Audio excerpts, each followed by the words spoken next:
बैठो। सब समझ में आता है, बचपन से देख रहे हैं तुम्हें। ये लीजिए पति बाबू।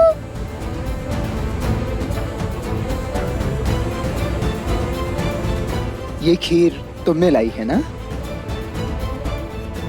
गरम तो नहीं? नहीं।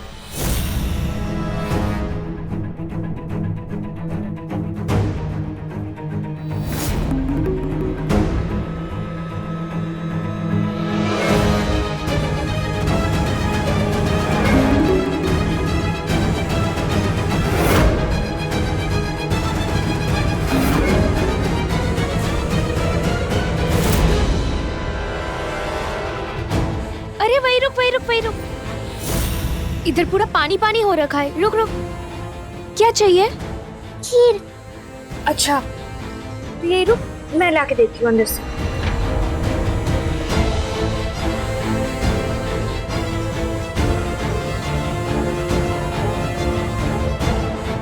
बहुरानी जी सुनिए, आपसे कुछ काम है।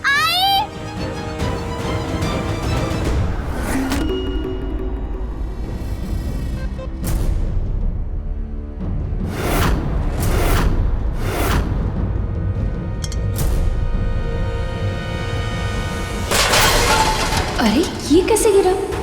जरूर कोयली दीदी ने ठीक से रखा नहीं होगा।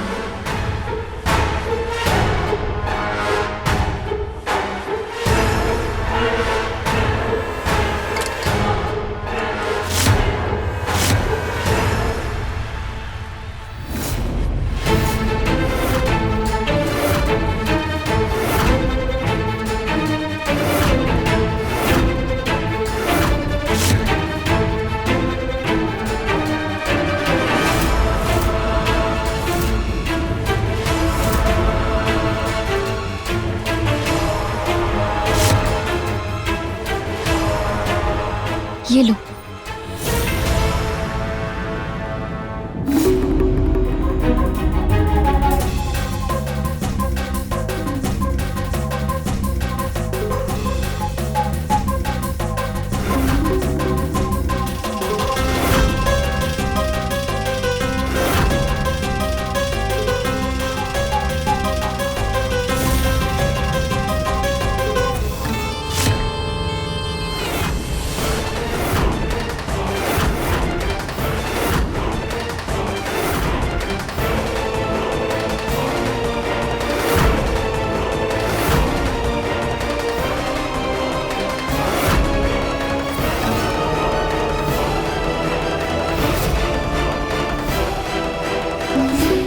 सुनो, कल आखिरी दिन है शुभ्रा बहन के व्रत का। कल महापूजा होगी, तैयार रहना। अनिरुद्ध तुम भी और बहू तुम भी।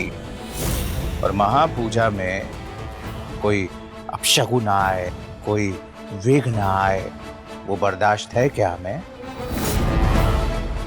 जी काका। चलो बहन।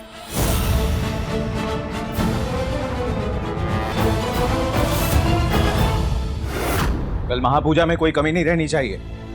पंडाल सजवाओ, महाभोज की तैयारियां करवाओ, 51 प्रकार के व्यंजन बनने चाहिए और मिष्ठान और महाप्रसाद अलग से, ठीक है? ढोल वाले भी बुलवा लो।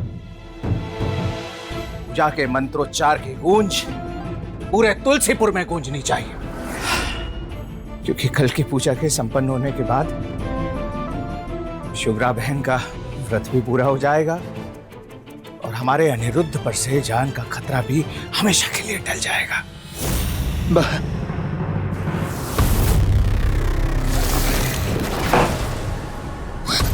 क्या हुआ पति बाबू? ध्यान घूम रहा है क्या आपका? लता, कुछ नहीं, शायद पैरों में कुछ अटक गया था, लड़खड़ा के गिर गया। ठीक हूं मैं। सच्ची? हाँ बहुत लता। और तुम अपना ध्यान मुझसे ज्यादा कल की योजना पर लगाओ।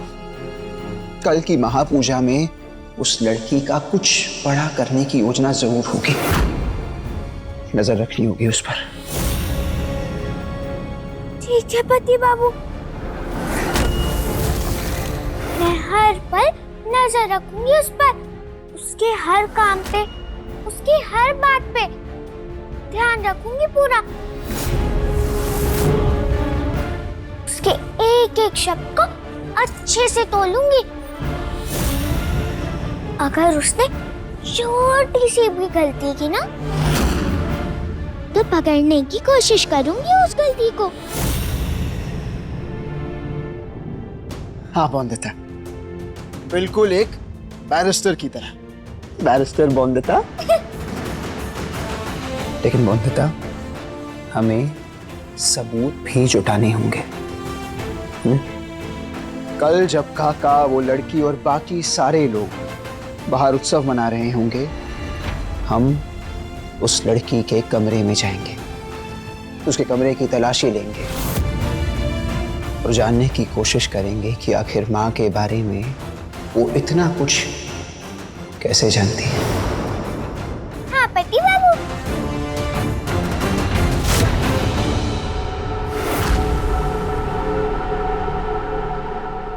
कल तो महापूजा है और कल मैं कैसे मिलाऊंगी जहर, क्योंकि आज तो मैंने तीसरी पुड़िया में से जहर मिला दी खीर में। वो अनिरुद्ध बाबू के खीर गिराने की वजह से मुझे दोबारा जहर मिलाना पड़ा और वो खीर बेचनी पड़ी बॉन्दिता के हाथों। कोई भी पूड़ी नहीं बची मेरे पास, और अगर आखिरी पूड़ी नहीं मिली तो वो नाराज हो जाएंगे मेरे से। अब उन्हें कैसे बताऊं कि क्या हुआ है? वो खुद भी तो तुलसीपुर से बाहर है। कौन कर सकता है मेरी मदद? कौन लेके दे सकता है मुझे वो जहर? कहाँ से लाऊं?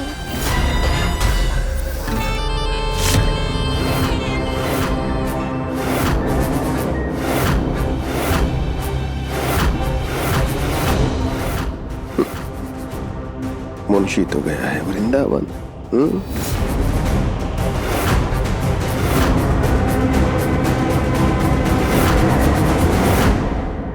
तो अब सुगंधा बाई ही जाएगी ना महापूजा में।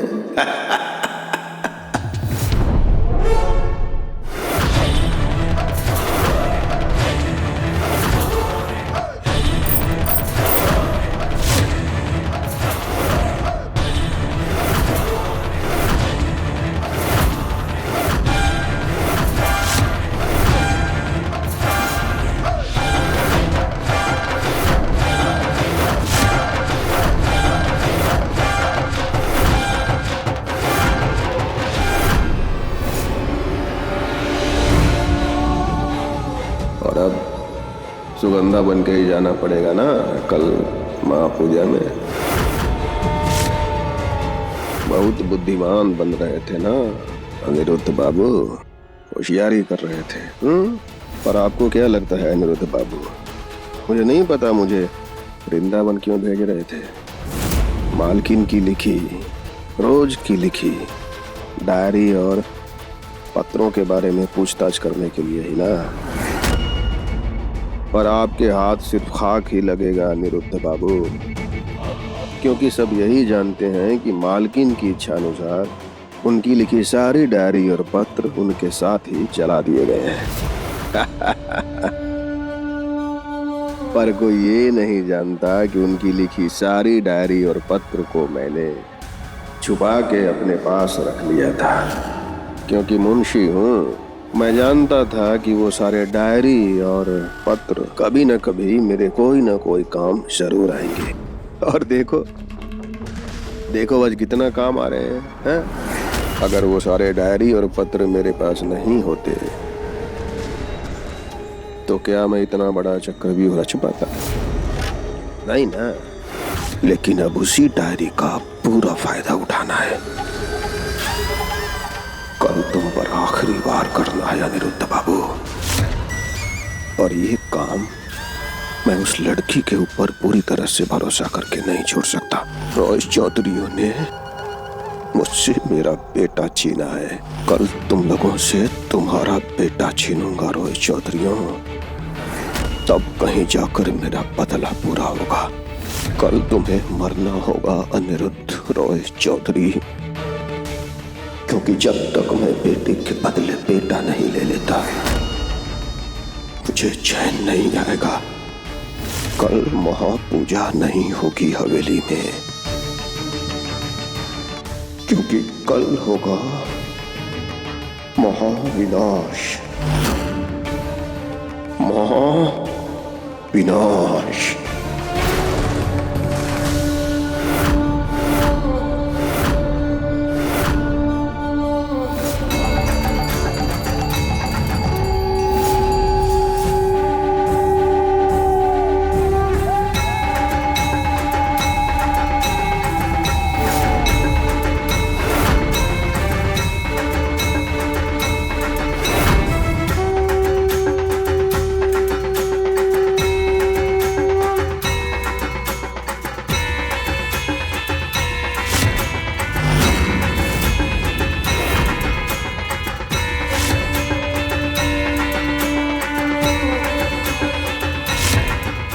क्या करूं?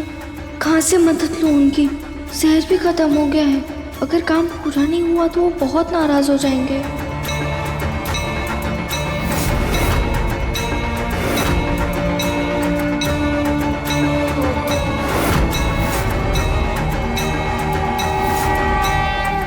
सब आ गए पूजा में। अब कब जाएंगे उस लड़की के कमरे की तलाशी लेने? बहू, क्या खुसर खुसर चल रही है? ध्यान रहे, अगर दिमाग में कुछ उद्दंडता सूझ रही हो ना तो दिमाग से निकाल कर फेंक देना उसे।